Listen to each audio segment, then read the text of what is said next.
हाँ, तो good morning बच्चों। तो आज आप लोगों को कल से ही चल रहा था ह्यूमन रिप्रोडक्शन। ह्यूमन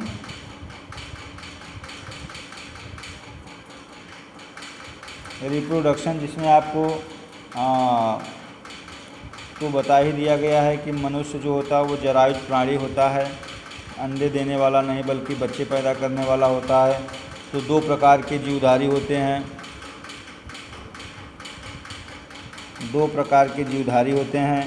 पहला होता है अंडायुज। ये अंडायुज और जरायुज किसने कहा था? अरस्तू ने कहा था। जरायुज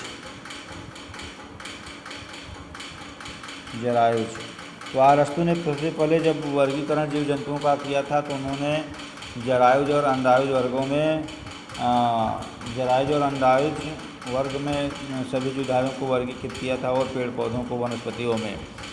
तो मनुष्य या उच्च श्रेणी के जितने भी जीवधारी होते हैं वो जरायुज होते हैं।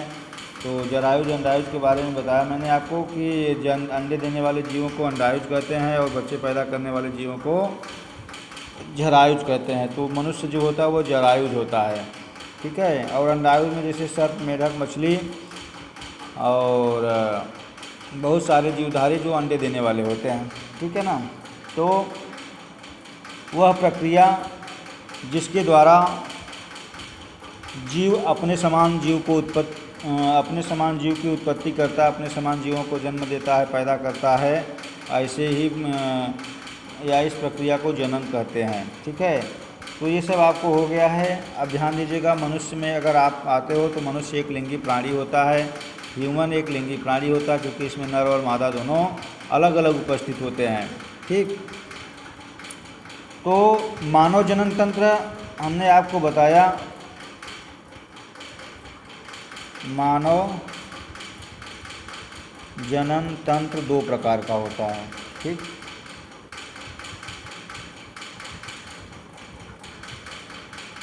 अर्थात कार्य के आधार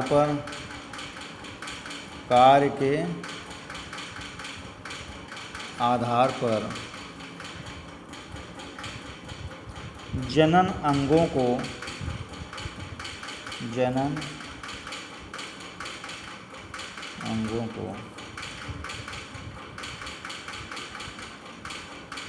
दो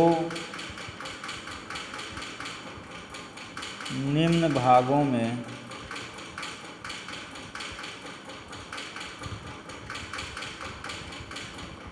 विभाजित किया गया है, जिसमें कि आपका पहला होता है प्राइमरी सेक्स ऑर्गन्स।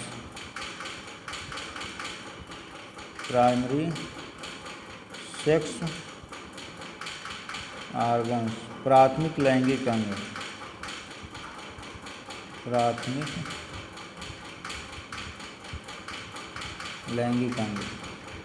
तो ध्यान दीजिएगा, प्राथमिक लैंगिक अंग में मैंने आपको बताया कि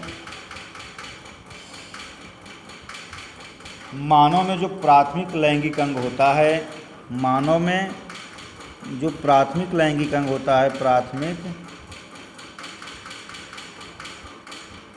लैंगिक अंग, वह उसे जनद कहते हैं। क्या कहते हैं?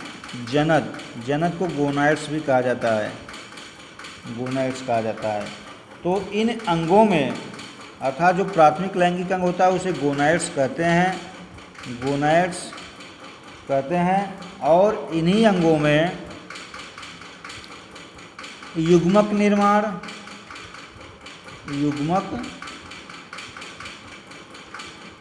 निर्माण और दूसरा होता है हार्मोन श्रावण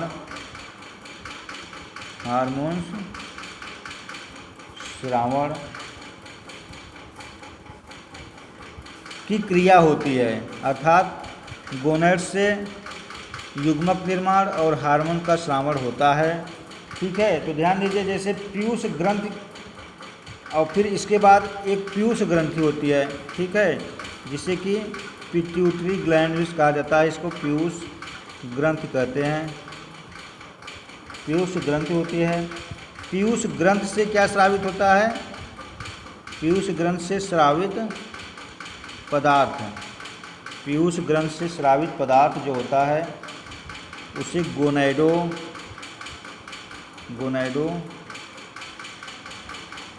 कहते हैं। ठीक है, गोनैडोट्रॉपिन हार्मोन्स कहते हैं। अब ध्यान दीजिएगा, ये हार्मोन्स जो होता है यह वृद्धि एवं कार्यों को नियमित करता है, अर्थात शरीर की वृद्धि विकास होती है और साथ ही इसके नियमनों को यह निर्धारित करने का कार्य करता है, अर्थात जो भी कार्य होते हैं उसको नियमित करता है। ठीक है, अब ध्यान दीजिए, नर में जो जनद होता है, अब हम यहाँ पे आते हैं नर में जनद। नर में जो जनद होता है उसे वृषण कहते हैं। क्या कहते हैं? वृषण। नर का जो जनद होता है उसे वृषण कहते हैं। वृषण को इंग्लिश में टेस्टिस भी कहा जाता है। ठीक है, तो आप सभी को मालूम हुआ होगा कि मनुष्य में जो वृषण होता है, ठीक है, वो इस तरह से होता है। ठीक, 2 वृषण होते हैं, अर्थात 2 अंडाणु जैसे अंडे जैसी संरचना होती है, उसी को वृषण कहा जाता है। ठीक है, ये 2 जोड़ी संख्या होती है, इसी को वृषण कहते हैं और इसी में स्पर्म का निर्माण होता है। स्पर्म मतलब शुक्राणु, स्पर्म में शुक्राणु। ठीक है, अर्थात जो वृषण होता है इसी में शुक्राणु का निर्माण होता है। ठीक है, तो ये इनकी संख्या जो होती है वो 2 जोड़ी होती है। तो नर में जो जनद होता है वो वृषण होता है, जिनमें शुक्राणुओं का निर्माण होता है।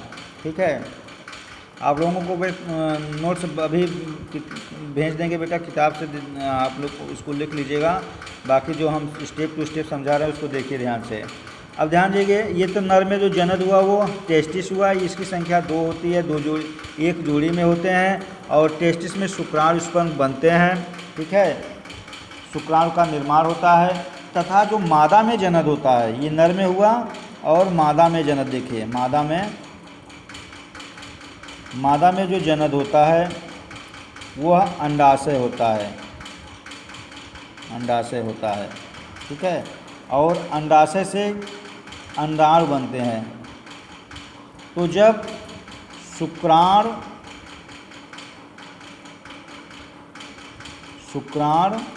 और अंडाणु, तो शुक्राणु से जो होता है वह नरयुग्मक